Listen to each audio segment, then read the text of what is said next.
The rain had been falling since late afternoon, steady and soft at first, like a shy visitor tapping at the windows. By evening, it had deepened into a rhythmic drumming, steady as a heartbeat, filling the little stone cottage with a sound both soothing and isolating.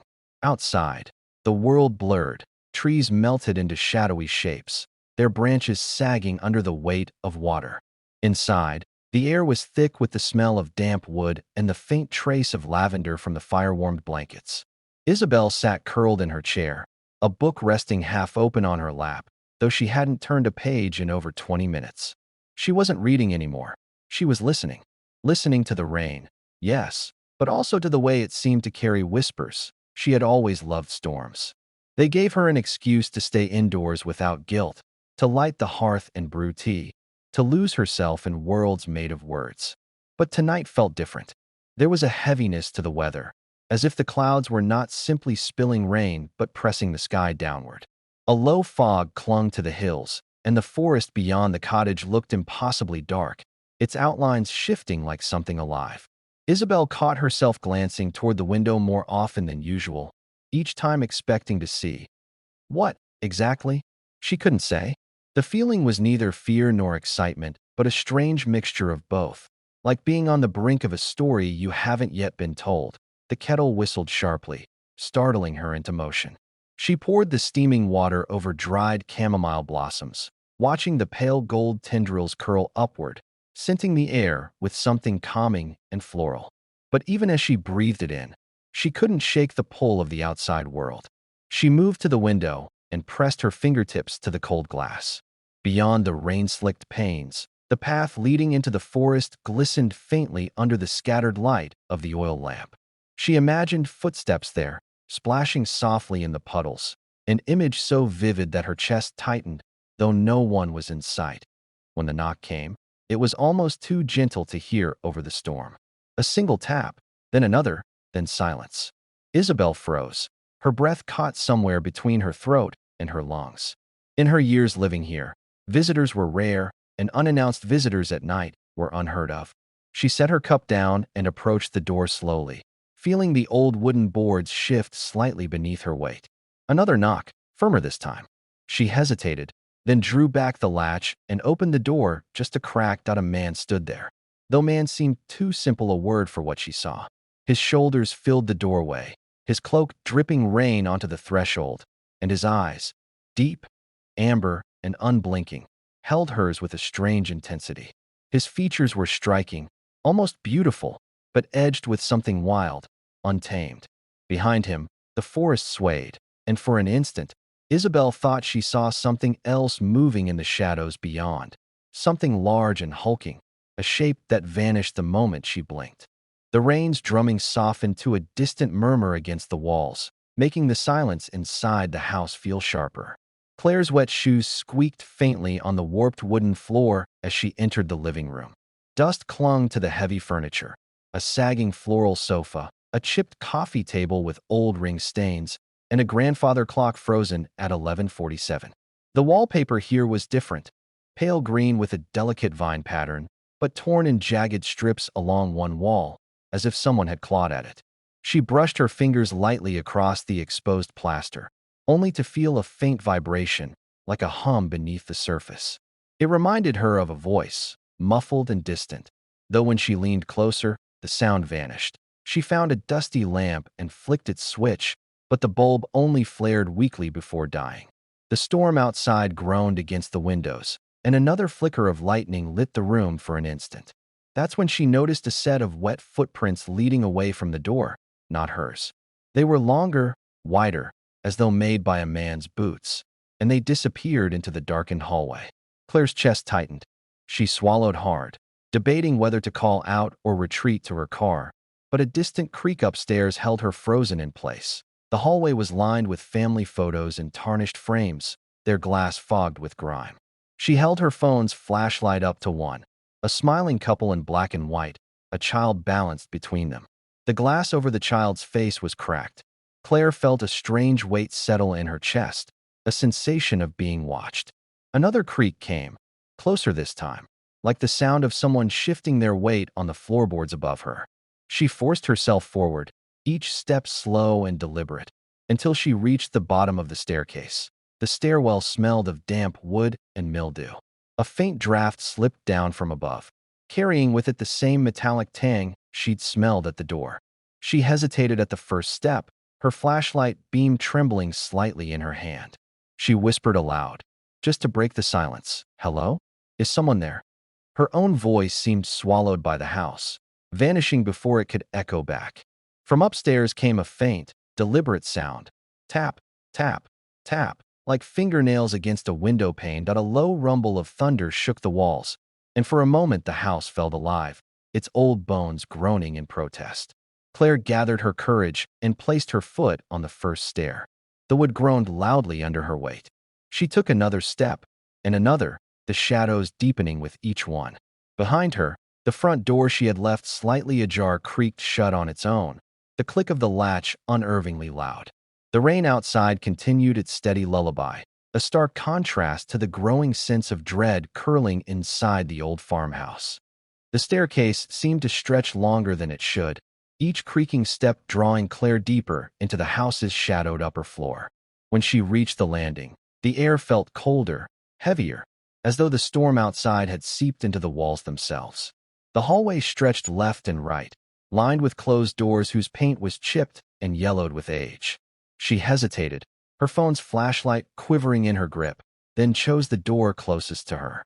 Its handle was icy to the touch, but when she turned it, the door resisted before grudgingly swinging open. The room beyond was a bedroom, once cozy, now decayed. A brass bed frame leaned against the far wall, its mattress sunken and mottled with water stains. The wallpaper here bore faint floral prints, but what caught her attention was a child's drawing pinned crookedly above the headboard. It was crude but unsettling, a stick figure family of three standing beneath jagged shapes that looked like lightning bolts. Behind them, a fourth figure, drawn in black crayon, towered over the family, featureless except for long arms stretching unnaturally downward. Claire swallowed, her breath fogging faintly in the chilled air. A sudden thump echoed down the hall, sharp enough to make her jump. She backed out of the room, scanning the corridor. The sound had come from the far end, where the hallway appeared to dead end against a blank wall. As she approached, her flashlight beam trembled over a strange seam in the wallpaper, an uneven outline barely visible in the dim light. It was a door, but one without a handle or hinges. She pressed her hand against it, and to her surprise, it yielded slightly, as though something on the other side was pushing back. The storm outside intensified, wind rattling the windows as the rain drummed harder against the roof. Claire felt an inexplicable pull toward that hidden doorway, as if the house itself wanted her to open it. She wedged her fingers into the seam and pulled, peeling back the loose wallpaper to reveal a narrow wooden panel. With effort, it creaked open, revealing a staircase descending into darkness. A cold draft swept upward, carrying the scent of damp earth and something older, something forgotten. Her phone's flashlight barely pierced the blackness below. She stood there, torn between retreating and stepping into the unknown. Another low creak echoed from behind her, this time unmistakably from the landing she had just crossed. Her heart thundered as she realized, if someone, or something, was behind her, the only way to avoid being cornered was to go forward. Summoning every ounce of courage, Claire placed her foot on the first step of the hidden stairway, the darkness below swallowing her light with unnerving eagerness. The wooden steps groaned under Claire's weight as she descended into the darkness.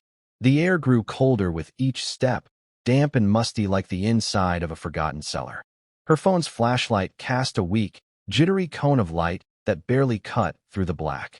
The walls here weren't finished wood or brick, but rough earth, as if the basement had been carved directly out of the ground. Small rivulets of rainwater trickled down grooves in the walls, pooling in uneven patches on the floor. The sound of the storm above was muffled now, replaced by the slow, rhythmic dripping of water. At the bottom of the staircase, the space opened into a wide, low-ceilinged chamber.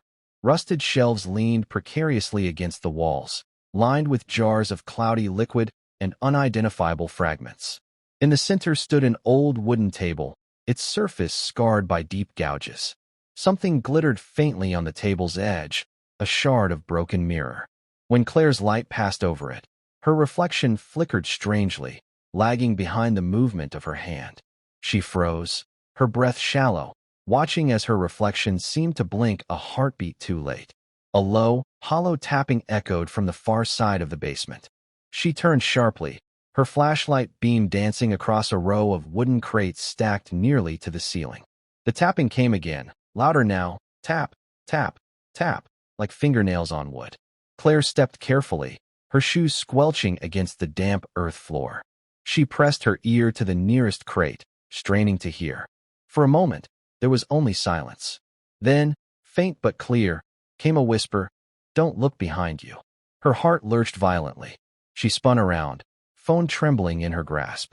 The basement behind her was unchanged, just shadows, dripping water, and the table, but the air felt charged, as if the room itself was holding its breath. She swallowed hard and backed toward the stairs, but her heel caught on something soft. When she glanced down, her light revealed a sodden scrap of cloth half buried in the dirt. She pulled it free, revealing a small child's sweater, its faded blue fabric stiff with age and mud. A name tag inside read Daniel P. in smudged marker. Claire's hands shook as she stuffed the sweater into her jacket pocket. The house no longer felt merely abandoned. It felt watchful, deliberate. She started back up the stairs, each step creaking in protest. Halfway up, a gust of cold air rushed past her face, extinguishing her breath in a misty plume. Above, she heard the unmistakable sound of footsteps crossing the upstairs landing, slow, deliberate, and heavy. The realization hit her with icy clarity. Whatever was moving in this house wasn't bound to the basement. It was waiting for her on the other side of the door. Claire emerged from the basement, her pulse hammering in her ears. The hidden panel door swung shut behind her with a dull, final thud, leaving her once again in the shadowed hallway. The storm outside had subsided to a steady drizzle, but inside, the air felt charged, as if lightning had struck nearby. She held her phone out before her, its beam cutting through the gloom in nervous sweeps. The landing creaked again, soft, deliberate, and closer now. Claire crouched slightly, her breath quickening. The wet footprints she had seen earlier were no longer visible, replaced by smudged streaks across the floorboards, as though something had been dragged. She crept toward the sound, pausing near the first bedroom door she'd opened earlier. The child's drawing still hung on the wall, but now its paper edges curled upward, as if reacting to some unseen force. Beneath the drawing, the mattress had shifted, just slightly, but enough for Claire to notice. On the floor beside the bed lay a second drawing that hadn't been there before, a crude sketch of the farmhouse itself, its windows blackened, with a single figure staring out from the attic window. Her hand trembled as she picked it up. The pencil marks were fresh, the graphite still smudging her fingertips. A floorboard groaned behind her. She spun, but the hallway was empty, at least empty to the eye. Yet something felt wrong with the shadows. They didn't fall where they should. The silhouette of the grandfather clock on the landing stretched impossibly long, its edges sharp as if under a spotlight. Slowly, the shadow shifted against the wall, moving independently of the actual clock. Claire backed away, her phone light flickering. Another lightning flash illuminated the corridor, and for an instant, the shadowed shape of a man appeared at the far end, standing unnaturally still. Her instinct screamed to flee. She darted toward the staircase, her boots slipping slightly on the warped wood. As she descended, she caught sight of movement below, a chair in the living room rocking back and forth though no one had touched it. The faint ticking of the broken mantel clock had returned, erratic but deliberate. Claire felt the sweater in her pocket press against her side like a reminder. Whatever had happened to Daniel P. had started here, in this house. The realization rooted itself in her mind. This wasn't just a haunting. Something had been done in this place, something terrible. She reached the bottom of the stairs and steadied herself, forcing her breathing to slow. Fleeing into the storm without knowing where she was might be even worse. She turned toward the living room window to look for her car through the rain and froze. A faint handprint smeared the glass from the outside, fingers elongated and dripping with rainwater. Beyond the window, at the edge of the tree line, a pale face flickered into view beneath the brim of a hat, their one heartbeat and gone the next. The house was no longer a shelter from the storm, it had become a trap. Claire lunged for the front door, fumbling with the latch as thunder rumbled far off in the distance. The drizzle outside had softened the mud into a slick, sucking mess, but the night air felt like freedom compared to the suffocating tension inside. She sprinted across the yard, rain soaking her jacket and plastering her hair to her face. Her car waited at the edge of the drive, its taillights glimmering faintly through the mist. But when she yanked the driver's side door, the lock resisted, though she was sure she had left it open. Her hands trembled as she dug for her keys, but they weren't in her pocket. A flash of lightning illuminated the farmhouse behind her. For a split second, she thought she saw a figure in the upstairs window, watching her. She shoved her shoulder against the car door anyway, but it refused to budge. Panic clawed at her throat. Claire turned toward the road, deciding to abandon the vehicle and follow Ridgeway Road back toward town. The drizzle thickened again into a curtain of rain, obscuring everything beyond a few yards. She followed the faint outline of the driveway until it should have met the road, but there was nothing. The asphalt ribbon she had driven on hours earlier had vanished, replaced by a slope of rain-drenched earth leading into the dense forest. It was as though the road had never existed. The woods loomed ahead, their twisted branches reaching like skeletal arms. The faint glow of the farmhouse behind her seemed both a threat and a lifeline, but she couldn't bring herself to return. She pressed forward into the trees, her boots slipping on the wet leaves. The storm's lullaby was replaced by the creaking of swaying branches and the occasional snap of something unseen stepping on fallen twigs. The deeper she went, the thicker the mist became, curling around tree trunks like smoke. At one point, she glanced back and saw only darkness. No farmhouse lights, no car, just endless forest. Minutes or hours, she couldn't tell, passed before she stumbled into a small clearing. In the center, partially obscured by brush, sat an ancient wooden signpost. Its single arrow, weathered nearly smooth, pointed back the way she had come. In faded, barely legible letters, it read, Ridgeway Road. Claire's stomach lurched. She turned in a slow circle, scanning for any sign of civilization, but all directions looked the same. The clearing felt wrong, too quiet. The rain muted here, as if the air itself were holding its breath. A faint sound broke the silence. A child's laugh, soft and distant, carried on the breeze. Claire's blood ran cold. She spun toward the sound, her flashlight beams sweeping the trees, but there was no one there. Then, just at the edge of the clearing, she saw it. A blue scrap of fabric snagged on a thorn bush. It was the same faded color as the sweater in her pocket. As thunder rolled across the sky, she realized with a sickening certainty that the woods weren't leading her away from the farmhouse. They were leading her back to it. Claire's breath came in short, visible bursts as she stepped back from the clearing, gripping her phone as though its failing battery was the only thing tethering her to reality. The woods pressed in around her, the branches above shifting with the wind in unnatural patterns. She tried to retrace her steps, but each path she chose led her back to the same signpost. On her third attempt, she nearly screamed when the sign's faded lettering seemed sharper, as if the wood itself had healed.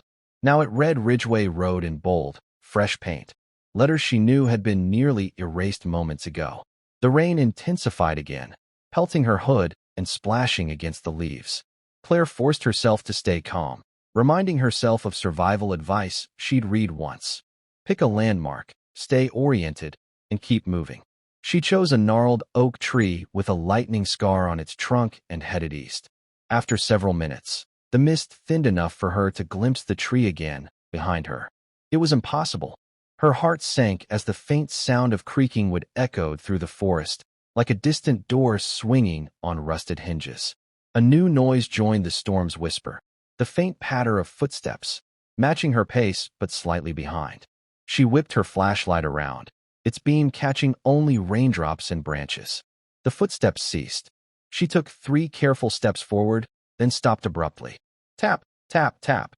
The sound resumed, closer now. She broke into a run, branches clawing at her jacket and mud sucking at her boots. She didn't look back.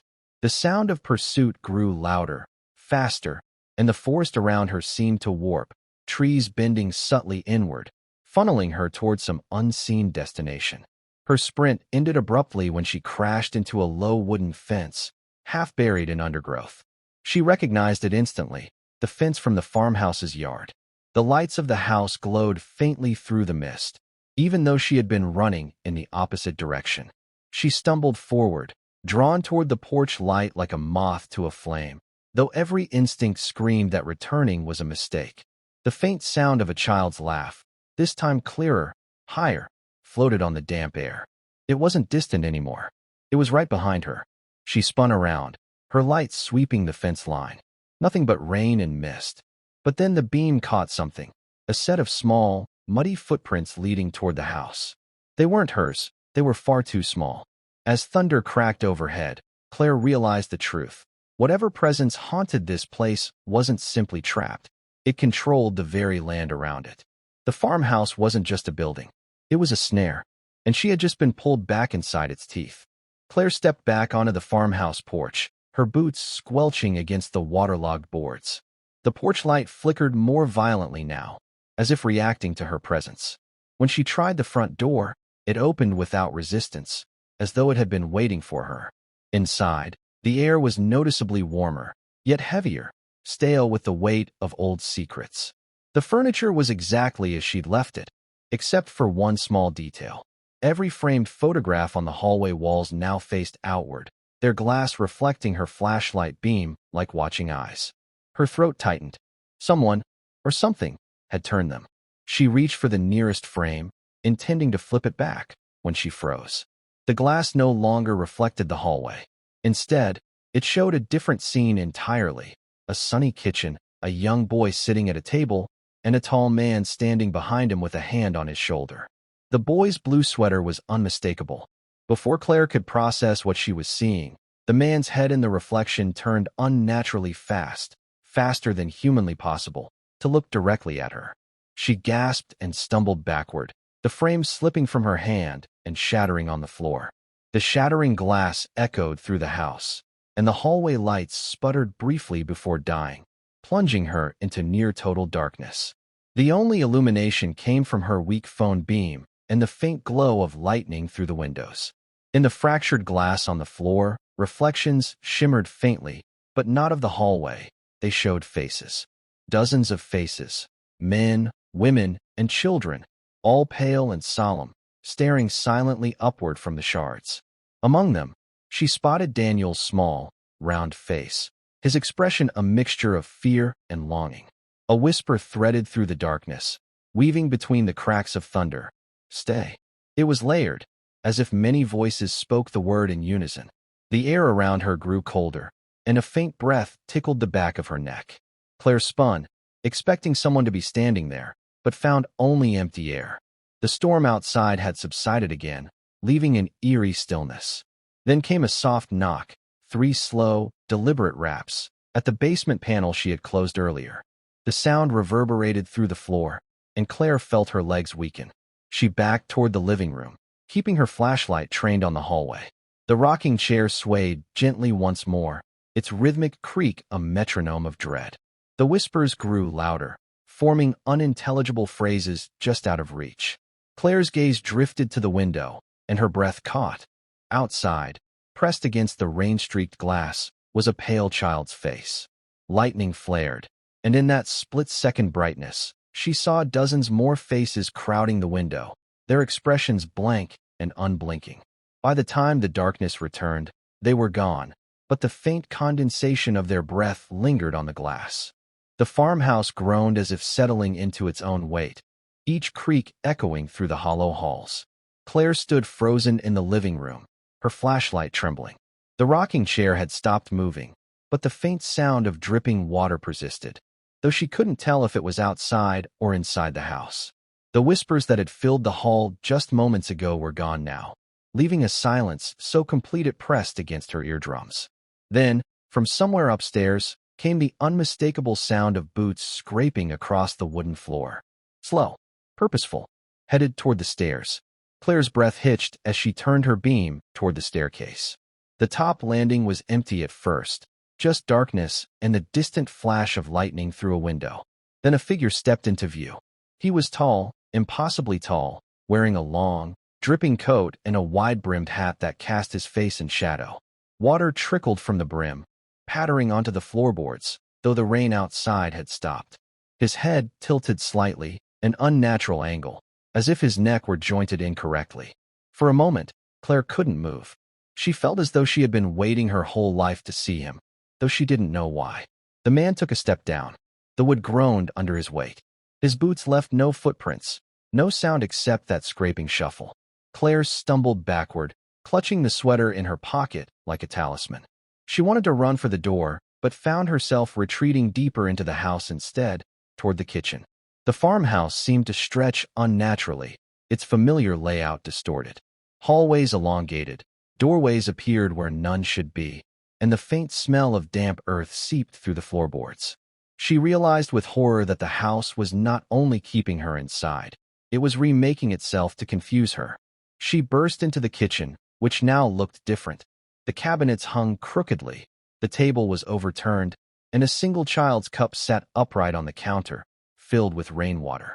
On the wall above the sink, someone had scrawled a message in something dark and flaking. Return what was taken. The words were uneven, some letters small, and others carved deep into the plaster. Claire pulled the blue sweater from her pocket, her mind racing. Was this what it wanted? Or was the sweater a lure? A bait she was meant to carry here? A sound behind her made her whirl. The man in the hat now stood in the doorway, closer than before. His face was still obscured by shadow, but his hands, long-fingered, too many joints, reached toward her slowly. Behind him, through the window, she could see the forest warping, trees bending inward as though the world outside were collapsing. And then she noticed something that made her blood run cold. The child's faces pressed against the glass had returned. But this time, they weren't just watching. They were smiling. Claire's chest tightened as the whispers swelled into a deafening chorus. The man in the hat loomed behind her reflection, unmoving yet suffocatingly present. She clutched Daniel's sweater to her chest, understanding at last that the voices weren't asking for violence. They were asking for restoration. Return what was taken, she murmured, repeating the words carved into the farmhouse's walls. With shaking hands, she stepped toward the kitchen table and placed the sweater on its scarred surface. The whispers quieted instantly, the sudden silence more jarring than the noise. The lights flickered back on one by one, though no electricity had worked in the house since she arrived. In the living room, the photographs on the walls slowly rotated back to their proper positions, their glass panes now showing ordinary reflections. The children's faces faded from the window, leaving only rainwater streaks. Claire turned to the man in the hat, expecting him to vanish as well. Instead, he stood perfectly still, his hat casting deep shadows over his face. Slowly, with jerky movements like an old film reel, he lowered his head in a nod, one sharp, deliberate motion, and then dissolved into a curl of mist that drifted through the floorboards. A low, mournful wind swept through the house, as if the structure itself had exhaled after holding its breath for decades. Outside, the storm's remnants faded to a drizzle, and through the kitchen window Claire could see Ridgeway Road reappear, its dark asphalt glistening in the wet night. Her car sat waiting at the end of the drive, exactly as she had left it, keys dangling from the door. The warped angles of the house had straightened, and the oppressive weight in the air had lifted. Still trembling, she backed away from the table, unwilling to turn her back on the place entirely. She stepped onto the porch, her boots sinking into the soft earth. The farmhouse behind her looked old and harmless again, its flickering porch light finally steady. But as she crossed the yard, she noticed something in the mud near her car, a fresh set of small footprints leading toward the tree line, as if Daniel, or whatever he had become, had finally gone home. Claire hesitated, her hand on the car door, then whispered a quiet goodbye before sliding into the driver's seat. As she drove back onto Ridgeway Road, the rain softened into a peaceful patter, blending with the hum of her tires on wet pavement. The farmhouse disappeared in her rearview mirror, swallowed by mist and darkness. She knew she would never speak of what happened here, not because no one would believe her, but because some secrets belonged to the rain, the forest, and the restless dead who whispered only when the world was quiet. Yet as another bolt of lightning flashed far behind her, she thought, for the briefest moment, she saw a tall figure in a wide-brimmed hat standing beneath the trees, watching and waiting.